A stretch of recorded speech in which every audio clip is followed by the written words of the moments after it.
क्या हुआ? तुम लोग सब चुप चुप जाओ।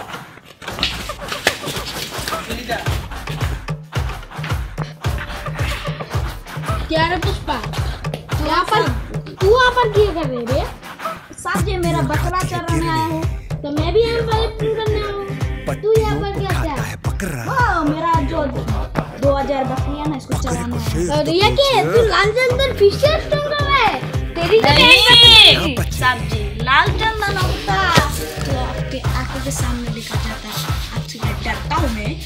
तो दोस्तों আমরা পুষ্পা 1 না তোমরা দেখছোই, তো পুষ্পা 2 পুষ্পা গানটা আছে না, এই গানটা আমরা রেডি করে একটা চ্যানেলে আপলোড করে দিয়েছি। এটা আমার চ্যানেল সুমন হচ্ছে জি ব্লগ।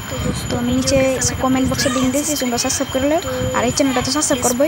তো আরেকটা নতুন ভিডিও দেখা হইব, লাইক করবে, সাবস্ক্রাইব করবে। আর এটা পার্ট 2 তো লই যাচ্ছি তাড়াতাড়ি, ঠিক আছে? Thank you for watching, like subscribe.